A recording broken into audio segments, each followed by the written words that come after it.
हाँ, स्वागत है भाई आप सभी का एमकेजे हिस्ट्री क्लासेज में। एनसीईआरटी कक्षा 12 श्रृंखला में हम इससे पहले ये अध्याय 4 नंबर है हमारा। इससे पहले हम 3 अध्याय पूरे करवा चुके हैं और ये चौथे अध्याय का सेकंड पार्ट है जिसको हम आज अध्ययन करेंगे।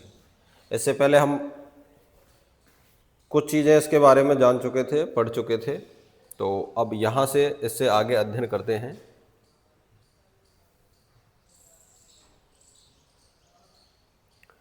लौकिक सुखों से आगे महावीर का संदेश, ये सेकंड पार्ट है हमारा इसमें।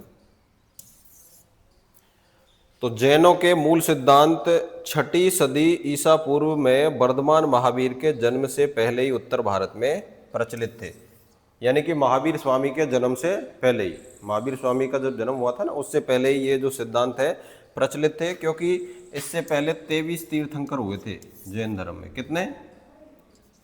23। आप बोल सकते हो कितने तीर्थंकर हुए थे? 23 तीर्थंकर हुए थे। और इनका जो स्थान है वो 24वां था, यानी ये जैन धर्म के 24वें तीर्थंकर माने जाते हैं। जैन परंपरा के अनुसार महावीर से पहले 23 शिक्षक हो चुके थे, उन्हें तीर्थंकर कहा जाता है। यानी कि वे महापुरुष जो पुरुषों और महिलाओं को जीवन की नदी के पार पहुंचाते हैं। यानी तीर्थंकर किसे कहा जाता है? वे महापुरुष जो महिलाओं पुरुषों को जीवन की नदी से पार लेके जाते हैं। यानी कि ये जो जीवन है ना, ये एक तरह से नदी के रूप में बताया गया है कि जीवन क्या है? एक नदी, और नदी से हमें पार जाना है, तो फिर हमारी नदी से पार जाने में वो लोग मदद करते हैं और उन्हें हम तीर्थंकर कहते हैं। जैन दर्शन की सबसे महत्वपूर्ण अवधारणा यह है कि संपूर्ण विश्व प्राणवान है। देखो, इसकी अवधारणा समझने से पहले हम जैन धर्म के महावीर स्वामी के बारे में कुछ जानकारी हासिल करने की कोशिश करते हैं।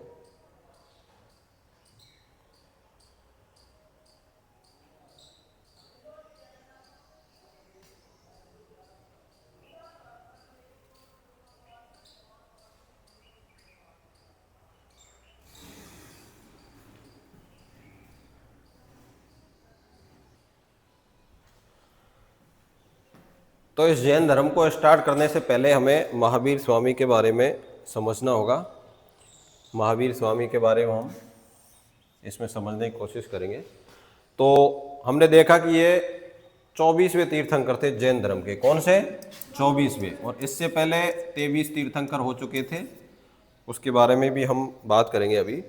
इनका जन्म जो है 599 ईसा पूर्व कुंडग्राम वैशाली में हुआ था। किसका? महावीर स्वामी का। पिता का नाम था सिद्धार्थ, माता का नाम था त्रिशला, इनकी पत्नी का नाम था यशोदा, पुत्री जो थी इनकी प्रियदर्शना, जिसको अणोज्या भी कहा जाता है। इनके बचपन का नाम, यानी महावीर स्वामी के बचपन का जो नाम है वो वर्धमान नाम से इनको जाना जाता है। इनके दामाद, यानी कि इनके पुत्री के जो पति थे, उनका नाम था जमाली या जामाली भी कहीं कहीं आता है। इनके द्वारा 30 वर्ष की आयु में गृह त्याग किया गया, यानी कि घर से ये ज्ञान प्राप्ति के लिए बाहर चले गए, घर को छोड़ दिया। बड़े भाई नंदीवर्धन की आज्ञा से, इनके बड़े भाई थे, उनका नाम था नंदीवर्धन, उनसे आज्ञा लेके और ये अपने घर था उसको छोड़ के चले गए। कितने वर्ष की आयु में? 30 वर्ष की आयु। 12 वर्ष तक इन्होंने कठोर तपस्या की, और 12 वर्ष तक तपस्या की, उसके बाद इनको ज्ञान की प्राप्ति हुई। अब ये तपस्या करने के बीच में भी कई बातें हैं, वो मैं अभी बताऊंगा, पहले इसको पूरे को बता देते हैं। ज्ञान प्राप्ति हुई 12 वर्ष की तपस्या के बाद, और ज्ञान प्राप्ति जहाँ हुई थी वो जम्बिग्राम ऋजुपालिका नदी के किनारे। कहाँ प्राप्त हुआ था इनको ज्ञान? जम्बिग्राम और ऋजुपालिका नदी के किनारे। पहला जो उपदेश है इन्होंने राजगृह के निकट विपुलाचल नामक पहाड़ी पर इन्होंने दिया था। ज्ञान प्राप्ति के बाद जब उपदेश देते हैं ना, तो पहला जो उपदेश है इन्होंने राजगृह के निकट विपुलाचल पहाड़ी पर दिया था। और इनके पहले शिष्य जो है जामाली थे, जो कि इनके दामाद भी थे। यानी इनकी जो पुत्री थी ना प्रियदर्शना, इसकी शादी इसके साथ हुई थी, तो ये ही इसके पहले शिष्य माने जाते हैं। अब 12 वर्ष की तपस्या की इन्होंने, तपस्या में ये हुआ कि शुरुआत में कठिन तपस्या की, यानी कि उसमें ऐसा होता है कई प्रकार से तपस्या करते हैं। तो शुरुआत में इतनी कठिन तपस्या की कि बिल्कुल भूखे मरने की नौबत आ गई, खाना पीना छोड़ दिया और बिल्कुल ऐसे जर्जर हालत में हो गया शरीर। तो फिर इन्होंने सोचा कि अगर इस तरह मैं क्या नाम है भक्ति करूँगा या फिर प्रार्थना करूँगा या फिर ज्ञान प्राप्त करने के लिए प्रयास करूँगा तो मेरा जीवन ही खत्म हो जाएगा। क्योंकि आदमी जब खाएगा नहीं, पिएगा नहीं, पानी भी नहीं पिएगा, बिल्कुल सब कुछ छोड़ देगा, मुझे ज्ञान की प्राप्ति होनी चाहिए, मुझे ईश्वर मिलने चाहिए, तो ऐसे तो उसकी जान निकल जाएगी। तो फिर ये इसके साथ और भी व्यक्ति थे, ये 5 लोग थे, 5-6 थे जो उन्होंने साथ में मिलके और स्टार्ट किया था इस कार्यक्रम को, यानी कि ज्ञान प्राप्ति के लिए। तो आगे चल के कुछ समय बाद इन्होंने जो वो कठिन मार्ग था भक्ति का उसको छोड़ दिया और मध्यम मार्ग अपनाया भक्ति का। कौन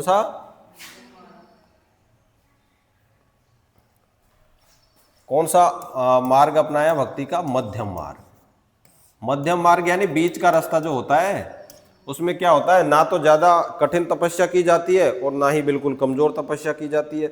ऐसा ही नहीं कि अपन 10-5 रोटी खा ले और उसके बाद तपस्या करने लग जाए, ऐसा नहीं। केवल जीवन जीने के लिए जो खाया जाता है ना, मात्र जैसे 1 रोटी खा ली उन्होंने, थोड़ा पानी पी लिया, इस तरह से जीवन जीने के लिए जितना हमारे लिए पर्याप्त है और भक्ति करते रहो बस। तो इसी तरह मध्यम मार्ग की ये भक्ति करते रहे।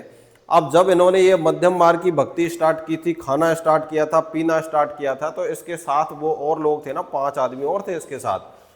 जब इन्होंने स्टार्ट किया था ना, तो ये 5 व्यक्ति जो है ये भी ईश्वर की भक्ति करने लगे थे उसके साथ, और ये भी ज्ञान प्राप्ति के लिए साथ साथ ईश्वर की आराधना करने लगे। तो ये जो व्यक्ति है इन्होंने कहा, अरे तू तो खाने पीने लग गया, तू कैसे भक्ति करेगा ईश्वर की, हम तो तेरे साथ नहीं रहते। तो उसको छोड़ के वो चले गए। फिर उन्होंने बड़ी कठिन तपस्या की और 12 वर्ष की तपस्या के बाद फिर उन्हें ज्ञान प्राप्त हुआ ऋजुपालिका नदी पर। जम्बिक वृक्ष के जम्बिक ग्राम के पास ऋजुपालिका जो नदी है वहाँ पर इनको ज्ञान की प्राप्ति हुई। और ज्ञान की प्राप्ति के बाद ये महावीर कहलाए। क्या कहलाए भाई? महावीर। और जिन यानी कि जिसका अर्थ होता है विजेता। तो इससे पहले भी तीर्थंकर हुए। तो पहले तीर्थंकर थे जो जैन धर्म के पहले तीर्थंकर जो थे वो थे ऋषभदेव। कौन थे? ऋषभदेव। और इन्हीं ऋषभदेव को आदिनाथ के नाम से भी जाना जाता है, यानी एक ही व्यक्ति के 2 नाम थे, एक ही गुरु के 2 नाम थे, और ये जैन धर्म के प्रथम तीर्थंकर माने जाते हैं। तीर्थंकर के बारे में हमने पहले पढ़ लिया। तीर्थंकर किसे कहते हैं? जैसे कि हमारा जीवन क्या है? एक नदी। पहले बताया था ना, हमारा जीवन एक नदी है और नदी में से पार उतारने के लिए हमारी जो लोग मदद करते हैं वो लोग क्या कहलाते हैं? तीर्थंकर। और जैन धर्म में उनको तीर्थंकर कहते हैं। तो हमें इस भवसागर से पार निकालने के लिए इन तीर्थंकरों के द्वारा प्रयास किए गए। और जैन धर्म का प्रथम जो तीर्थंकर है वो कौन था? ऋषभदेव। और महावीर स्वामी कौन से थे भाई? 24वें तीर्थंकर थे। कौन? महावीर स्वामी। तो इस तरह से महावीर स्वामी के बारे में और इनके बारे में हमने पता किया। आगे चलते हैं। जैन दर्शन की सबसे महत्वपूर्ण अवधारणा यह है कि संपूर्ण विश्व प्राणवान है, यानी पूरे विश्व में क्या है? जीवन, यानी पृथ्वी की प्रत्येक चीज में जीवन है। यह माना जाता है कि पत्थर, चट्टान और जल में भी जीवन होता है। ऐसे हम अक्सर मान लेते हैं जैसे पत्थर जो निर्जीव मानते हैं हम, पत्थर में जीवन नहीं है। लेकिन जैन धर्म क्या कहता है कि पत्थर में भी जीवन है, चट्टान में भी जीवन है और जल में भी जीवन है। जीवों के प्रति अहिंसा, खासकर इंसानों, जानवरों, पेड़ पौधों और कीड़े मकोड़ों को न मारना जैन दर्शन का केंद्र बिंदु है। यानी कि जीव हत्या बिल्कुल भी नहीं करनी, चाहे वो छोटे से छोटा जीव हो। अहिंसा पर जोर देते हैं ये। इनके 5 जो सिद्धांत है ना, उनमें अहिंसा भी है। सत्य, अहिंसा, अस्तेय, अपरिग्रह और ब्रह्मचर्य, 5 सिद्धांत है इनके। सत्य, अहिंसा, अस्तेय और अपरिग्रह और पांचवा जो अंतिम है वो है ब्रह्मचर्य। और ये जो पांचवा है ना, ये जो सिद्धांत है ये किसने जोड़ा था? महावीर स्वामी ने। किसने जोड़ा था? महावीर स्वामी ने। और इससे पहले के ये चार जो सिद्धांत है ये स्वामी पार्श्वनाथ के द्वारा दिए गए थे। किसके द्वारा दिए गए थे भाई? पार्श्वनाथ के द्वारा। तो आगे बढ़ते हैं। वस्तुतः जैन अहिंसा के सिद्धांत ने संपूर्ण भारतीय चिंतन परंपरा को प्रभावित किया है। जैन मान्यता के अनुसार जन्म और पुनर्जन्म का चक्र कर्म के द्वारा निर्धारित होता है, ऐसा इन्होंने माना है। यानी कि हम मानते हैं ना पुनर्जन्म को, अगर तो जीवन का जो चक्र है वो आपके कर्मों के आधार पर निर्धारित होता है। यानी आप किस प्रकार के कार्य करते हैं, क्या आप अपने जीवन में अच्छे काम करते हैं या गलत काम करते हैं। तो आपने अगर अपने जीवन में अच्छे काम किए हैं तो आपको पुनर्जन्म मिलेगा, इस तरह से माना गया है। और आपके कर्म अगर अच्छे नहीं है तो फिर आपको पुनर्जन्म नहीं मिलेगा। तो इन्होंने इसको माना है। जैन मान्यता के अनुसार जन्म और पुनर्जन्म का चक्र कर्म के द्वारा निर्धारित होता है। कर्म के चक्र से मुक्ति के लिए त्याग और तपस्या की जरूरत होती है। यानी इससे मुक्ति के लिए, मुक्ति क्या है भाई? मुक्ति इसलिए चाहते हैं कि हम लोग जो इस धरती पर आते हैं तो माना जाता है कि 64 लाख योनियों में प्रवेश लेना पड़ता है हमें, 64 लाख, और वो भी विभिन्न विभिन्न प्रकार की। यानी अब मनुष्य का रूप मिला हमें, वापस आ गए हम, वापस कोई कीड़े मकोड़े बन के आ गए, फिर चले गए, फिर खत्म हो गया जीवन, फिर आए। इस तरह से 64 लाख योनियाँ बताई गई हैं। और उनके बारे में बताया गया है कि मनुष्य इसी तरह आता जाता रहता है, मतलब ऊपर संसार में से नीचे, ऊपर नीचे, मर जाता है, उसके बाद खत्म, फिर वापस जन्म लिया, फिर खत्म, इस तरह से। लेकिन पुनर्जन्म में इन्होंने कहा है अच्छे कर्म करेंगे तो अच्छा जन्म मिलेगा, हो सकता है मनुष्य का जन्म दोबारा मिल जाए। तो इस तरह से इन्होंने बताया है। तो इससे मुक्ति के लिए, इससे मुक्ति जब मिलती है उसको कहते हैं हम मोक्ष। अगर हमारी आवाजाही से मुक्ति मिल जाएगी ना, यानी मर गए फिर जिंदे हुए, फिर दोबारा जन्म ले लिया, फिर मर गए फिर जिंदे हुए, फिर दोबारा जन्म ले लिया, इस तरह, तो उससे मुक्ति जब हमें मिलेगी तो उस शब्द को कहा जाएगा मोक्ष। यानी कि संसार के आवागमन से मुक्ति जब मिल जाएगी तो उसको क्या कहा जाएगा? मोक्ष। तो उसकी प्राप्ति के लिए क्या होता है? त्याग और तपस्या की जरूरत होती है। यह संसार के त्याग से ही संभव हो पाता है। इसलिए मुक्ति के लिए बिहारों में निवास करना एक अनिवार्य नियम बन गया। बिहार जहां बौद्ध भिक्षु रहते हैं ना, बिहार किसको कहते हैं? जहां पर बौद्ध भिक्षु रहते हैं,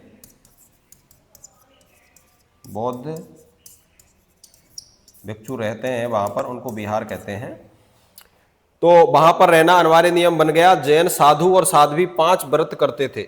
अब ये बात ध्यान रखने योग्य है कि जैन धर्म में ये जो बिहारों में रहने वाले थे, वहाँ मठ थे जहाँ जो लोग रहते थे, जो साधु और साध्वी बन जाते थे, उनमें महिला और पुरुष दोनों को ही स्थान दिए जाते थे। जैसे महिलाओं के लिए अलग है और पुरुषों के लिए अलग है।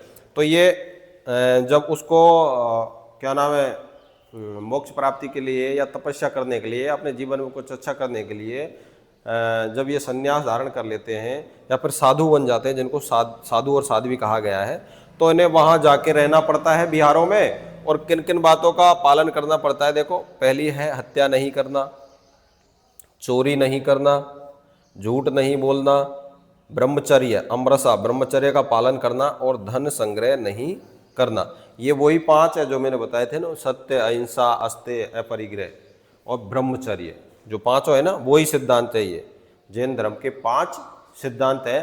तो प्रत्येक व्यक्ति या प्रत्येक साधु और साध्वी को इनका पालन करना पड़ता था, जो जहाँ रहता था ना वहाँ। ये मूर्ति है, देखो 4.5 चित्र, मथुरा से प्राप्त तीर्थंकर की एक मूर्ति, लगभग 3री शताब्दी की। इस तरह से ध्यान की मुद्रा में ये मूर्ति जो है बैठे हुए हैं, इस तरह से ये ईश्वर में ध्यान लगा रहे हैं। महल के बाहर की दुनिया,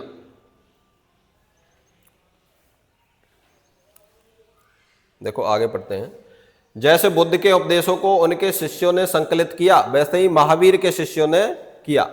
यानी जैसे महात्मा बुद्ध के जो उपदेश थे, पहले पार्ट में हमने देखा था, उनके शिष्यों ने महात्मा बुद्ध के मोक्ष प्राप्त करने के बाद, निर्वाण प्राप्त के बाद उनको लिखा था। जैसे महात्मा बुद्ध ने तो उनके शिष्यों को बोला था, उन्होंने सुना था, और जब महात्मा बुद्ध इस दुनिया में नहीं रहे तो उनके शिष्यों ने उनको क्या किया? लिख लिया। इसी तरह महावीर के शिष्यों ने भी किया। अक्सर ये उपदेश कहानियों के रूप में प्रस्तुत किए जाते थे जो आम लोगों को आकर्षित करते थे। यानी कि कोई भी चीज हो हम कहानी के रूप में बताते हैं तो बहुत जल्दी समझ में आती है ना, कहानी के रूप में अच्छा समझ में आता है। तो इस तरह से उन्होंने कहानी के रूप में प्रस्तुत किया। यह उदाहरण उत्तराध्यायन सूत्र नामक एक ग्रंथ से लिया गया है। कहाँ से लिया गया भाई? उत्तराध्यायन सूत्र से। इसमें कमलावती नामक महारानी का क्या नाम है? कमलावती, और अपने पति को संन्यास लेने के लिए समझा रही है। जैसे जैन धर्म में संन्यास लेते हैं ना, साधु बनते हैं, इसी तरह अपने पति को समझा रही है। कौन? नाम क्या है? कमलावती। अपने पति को समझा रही है कि अगर संपूर्ण विश्व और वहां के सभी खजाने तुम्हारे हो जाएं तब भी तुम्हें संतोष नहीं होगा। यानी पूरी दुनिया का जो खजाना है, सोने चांदी हीरे जवाहरात जो भी है, वो अगर तुम्हारे हो जाए ना तब भी तुम्हें संतोष नहीं होगा, नहीं यह सारा कुछ तुम्हें बचा पाएगा। हे राजन, जब तुम्हारी मृत्यु होगी, जब सारा धन पीछे छूट जाएगा, तब सिर्फ धर्म ही और कुछ भी नहीं तुम्हारी रक्षा करेगा। केवल धर्म और तुम्हारे जो अच्छे कर्म है वो ही तुम्हारी रक्षा करेंगे। तुम चाहे कितना भी कमा लो, ये सोना चांदी हीरे जवाहरात ये बिल्कुल भी काम नहीं आने वाले हैं।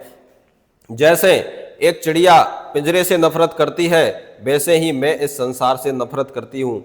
मैं बाल बच्चे को जन्म न देकर निष्काम भाव से, बिना लाभ की कामना से और बिना द्वेष के एक साध्वी की तरह जीवन बिताऊंगी। ये उसकी पत्नी ने, कमलावती ने कहा। तो ये उनको भी कह रही है कि आप भी संन्यास लो और मैं भी संन्यास लेती हूँ। जिन लोगों ने सुख का उपभोग करके उसे त्याग दिया है, वायु की तरह भ्रमण करते हैं, जहां मन करे स्वतंत्र उड़ते हुए पक्षियों की तरह जाते हैं। यानी कि जिन्होंने सुखों को त्याग दिया है और संन्यास धारण कर लिया है, साधु बन गए हैं, तो फ्री है, आजाद है, मस्त घूमते रहते हैं। इस विशाल राज्य का परित्याग करो, इंद्रिय सुखों से नाता तोड़ो, निष्काम अपरिग्राही बनो, तत्पश्चात तेज में हो घोर तपस्या करो। इसके बारे में कहा है कि भाई तुम लोग क्या करो, आप लोग तपस्या करनी है आपको और संन्यास धारण करना है।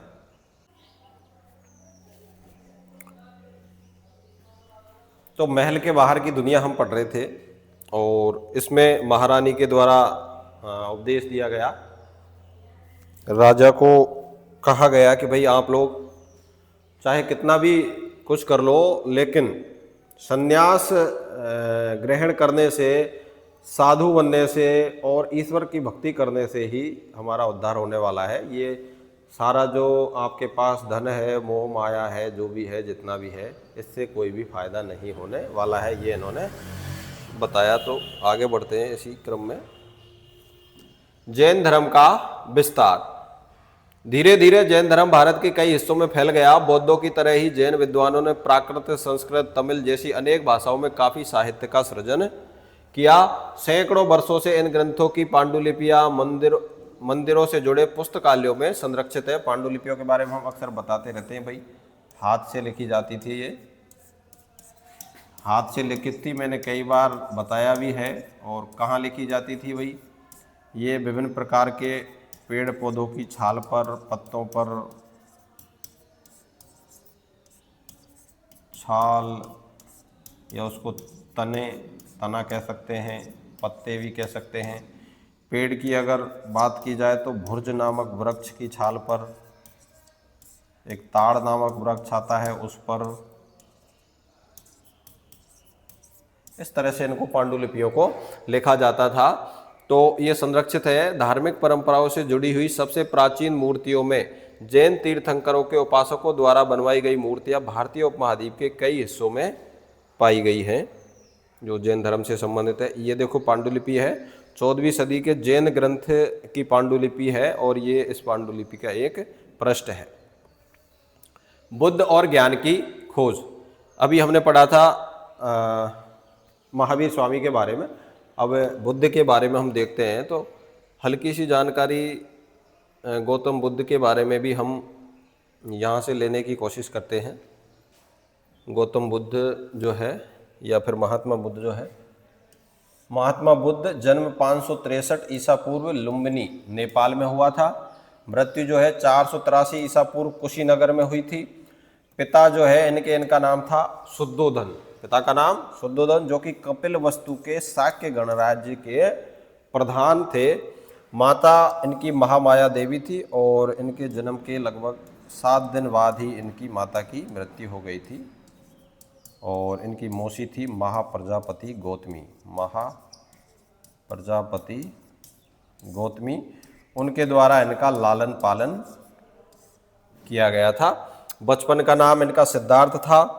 विवाह 16 वर्ष की आयु में हो गया था। पत्नी का नाम यशोधरा था। पुत्र जो इनके हुआ इसका नाम राहुल था और 29 वर्ष की आयु में इन्होंने गृह त्याग किया था। 29 वर्ष की आयु में सारथी, इसके सारथी का नाम था छंदक, उसके साथ इन्होंने रात्रि को बिना बताए और अपने घर से ये निष्क्रमण कर गए और उसी घटना को महाविनिष्क्रमण कहा जाता है। क्या कहा जाता है भाई? महाविनिष्क्रमण। किसे कहा जाता है? गौतम बुद्ध की गृह त्याग की जो घटना है, गौतम बुद्ध की गृह त्याग की जो घटना है उसको क्या कहा जाता है? महाविनिष्क्रमण। ज्ञान प्राप्ति हुई थी इनको वैशाख पूर्णिमा को बौद्ध गया में पीपल के वृक्ष के नीचे। वैशाख पूर्णिमा को बौद्ध गया में पीपल के वृक्ष के नीचे। धर्म चक्र प्रवर्तन इनका जो प्रथम उपदेश है वो क्या कहलाता है? गौतम बुद्ध का प्रथम उपदेश क्या कहलाता है? धर्म चक्र प्रवर्तन, जो उन्हीं 5 व्यक्तियों को दिया गया था जिनका हमने प्रारंभ में जिक्र किया कि वो छोड़कर गए थे। किसको? गौतम बुद्ध को, कि आप जो भक्ति कर रहे हो वो सही नहीं है और हम आपके साथ नहीं रहेंगे। तो ये महात्मा बुद्ध के बारे में एक छोटा सा परिचय हमने प्राप्त किया। तो बुद्ध और ज्ञान की खोज। तो बुद्ध उस युग के सबसे प्रभावशाली शिक्षकों में से एक थे। सैकड़ों वर्षों के दौरान उनके संदेश पूरे उपमहाद्वीप में और उसके बाद मध्य एशिया होते हुए चीन, कोरिया, जापान, श्रीलंका से समुद्र पार कर म्यांमार, थाईलैंड और इंडोनेशिया तक फैले। यानी कि बुद्ध के जीवन में भी और जीवन काल के बाद जो है ये बहुत तीव्र गति से इसके जो उपदेश है वो फैले थे। हम बुद्ध की शिक्षाओं के बारे में कैसे जानते हैं? इनकी पुनर्रचना का आधार था बौद्ध ग्रंथों का बहुत परिश्रम से संपादन, अनुवाद और विश्लेषण किया जाना। जैसे बुद्ध की मृत्यु के बाद लिखे गए थे विनय पिटक, सुत्त पिटक और अभिधम्म पिटक। अभिधम्म पिटक। तो इनके जो लिखने का तरीका था या इनका लेखन जो था उसने काफ़ी महत्वपूर्ण मदद की इसका प्रसार में। इतिहासकारों ने उनके जीवन के बारे में चरित्र लेखन से जानकारी इकट्ठी की। इनमें से कई ग्रंथ बुद्ध के जीवन काल से लगभग 100 वर्षों के बाद लिखे गए। इनमें इस महान धर्मोपदेशक की याद को बनाए रखने की कोशिश की गई। जैसे लगभग इनकी मृत्यु के 100 साल बाद 383 जो है ईसा पूर्व, जब द्वितीय बौद्ध संगीति जो है आयोजित हुई थी, क्योंकि पहली तो लगभग 483 और दूसरी जो है 383 के आसपास। तो इस समय जो है इन ग्रंथों का लेखन किया गया था लगभग 100 वर्ष के बाद में। इन परंपराओं के अनुसार सिद्धार्थ बुद्ध के बचपन का जो नाम है क्या था भाई? सिद्धार्थ हमने देखा भी, बुद्ध के बचपन का नाम। शाक्य कबीले के सरदार के बेटे थे। जीवन के कटु यथार्थों से दूर उन्हें महल की 4 दीवारी के अंदर सब सुखों के बीच बड़ा किया गया था। एक दिन क्या हुआ भाई? एक दिन से पहले क्या इसको पढ़ा जाए या फिर चलो इसको देख लेते हैं पहले। संत चरित्र किसी संत या धार्मिक नेता की जीवनी है। संत चरित्र संत की उपलब्धियों का गुणगान करते हैं जो तथ्यात्मक रूप से पूरी तरह सही नहीं होते। ये इसलिए महत्वपूर्ण है कि ये हमें उस परंपरा के अनुयायियों के विश्वासों के बारे में बताते हैं। जैसे किसी भी व्यक्ति, ऐसे जैन धर्म हो गया, बौद्ध धर्म हो गया, और उसका कोई धार्मिक नेता है, उसकी जीवनी के बारे में। अब हालांकि ये हो सकता है कि वो पूरी तरह से सत्य नहीं हो, लेकिन फिर भी इससे हमें उनके बारे में जानकारी मिलती है। आगे बढ़ते हैं।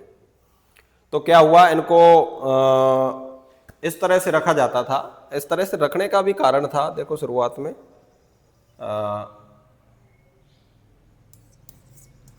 दो गुरु थे, कालदेवल और कौंडिन्य। कालदेवर और कौंडिन्य। तो इन्होंने क्या है, भविष्यवाणी की किसके बारे में? गौतम बुद्ध के बारे में भविष्यवाणी की कि या तो ये क्या बनेगा भाई, राजा बनेगा, महान राजा, और या फिर बनेगा सन्यासी। तो इनके पिता जो थे उनको बड़ी चिंता होने लगी कि राजा बन गया तो ठीक है, लेकिन अगर सन्यासी बना तो क्या होगा। इसलिए उन्होंने ऐसा किया कि गौतम बुद्ध को इतनी अच्छी सुविधाएं उपलब्ध करवाई कि इसका जो मोह है वो जीवन के प्रति ज़्यादा रहे, सन्यास के प्रति बिल्कुल कम रहे। इसलिए इनको एक महल बनाया गया, उसमें सारी सुविधाएं उपलब्ध करवाई गई, जिससे ये जो सांसारिक जीवन है उसके प्रति इनका जो मोह है वो बढ़ता रहे। और इसके अलावा इनको बाहर नहीं जाने दिया जाता था, बिल्कुल भी चार दीवारी के अंदर वहाँ रखा जाता था। सारे ऐशो आराम थे, सारे सुख थे कि कहीं ये सन्यासी ना बन जाए। फिर अचानक क्या हुआ, एक दिन उन्होंने अपने रथकार को उन्हें शहर घुमाने के लिए मना लिया। जो उनके रथ को चलाने वाले हैं ना, एक तरह से जो रहते हैं व्यक्ति, जो सारथी, तो उसको मना लिया। बाहरी दुनिया की उनकी पहली यात्रा काफ़ी पीड़ादायक रही। एक वृद्ध व्यक्ति को, एक बीमार को, एक लाश को देखकर उन्हें गहरा सदमा पहुंचा। उसी क्षण उन्हें यह अनुभूति हुई कि मनुष्य के शरीर का क्षय और अंत निश्चित है। उन्होंने एक गृह त्याग किए सन्यासी को भी देखा। उसे मानो बुढ़ापे, बीमारी और मृत्यु से कोई परेशानी नहीं थी और उसने शांति प्राप्त कर ली थी। सिद्धार्थ ने निश्चय किया कि वे भी संन्यास का रास्ता अपनाएंगे। कुछ समय के बाद महल त्याग कर वे सत्य की खोज में निकल गए, ऐसा माना जाता है। देखो, इनका क्रम भी कोशिश करते हैं हम याद करने की। महावीर स्वामी गौतम बुद्ध के द्वारा जब गृह त्याग किया गया था, गौतम बुद्ध के द्वारा एक तरह से मान लो नगर भ्रमण जब किया था तो इसके द्वारा चार चीज़ें देखी गई थी। सूत्र बताता हूं मैं उनका।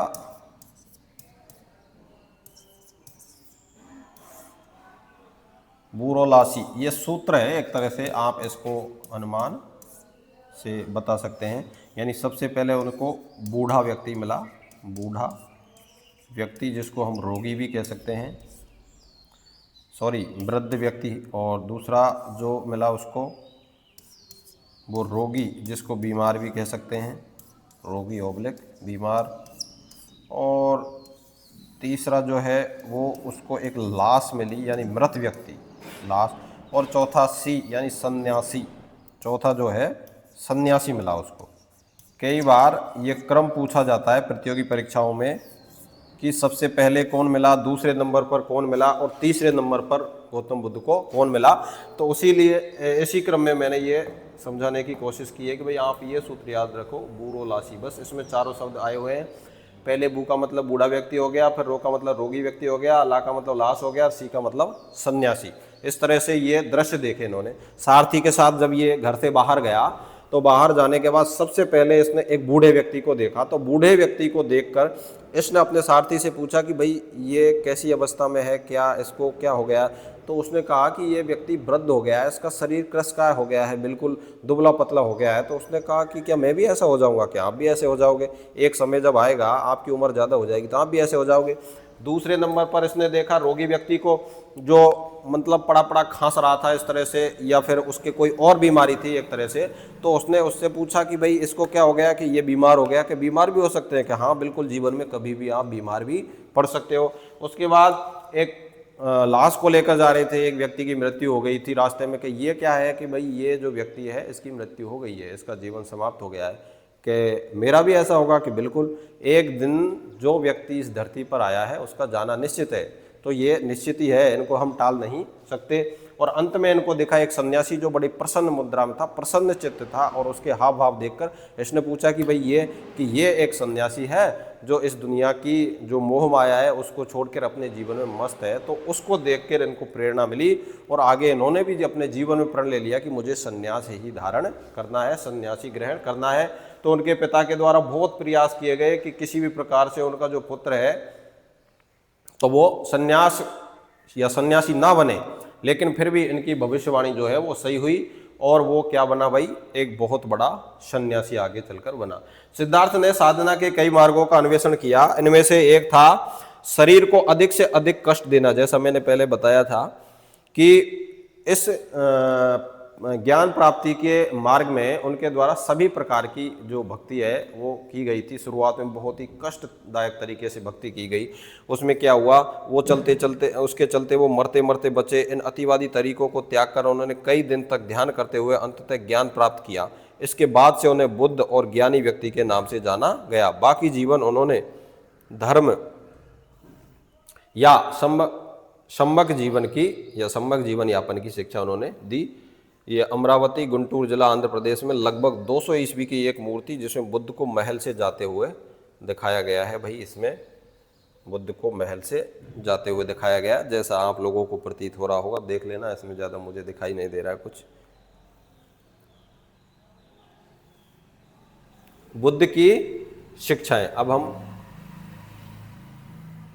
आगे बात करते हैं बुद्ध की शिक्षाओं के बारे में बात करते हैं कि बुद्ध के द्वारा किस प्रकार की शिक्षाएं प्रदान की गई थी। बुद्ध की शिक्षाएं, और यहाँ हम इस पार्ट को ख़त्म करते हैं। ये हमारा पार्ट सेकंड था, इसका एंड, और यहाँ से स्टार्ट होगा हमारा पार्ट थर्ड, जो कि अगले वीडियो में आपके पास पार्ट थर्ड आएगा। तब तक के लिए आप सभी को बहुत बहुत शुक्रिया और बधाई, शुभकामनाएं। आगे बढ़ते रहो, जीवन में मस्त मेहनत करते रहो। धन्यवाद।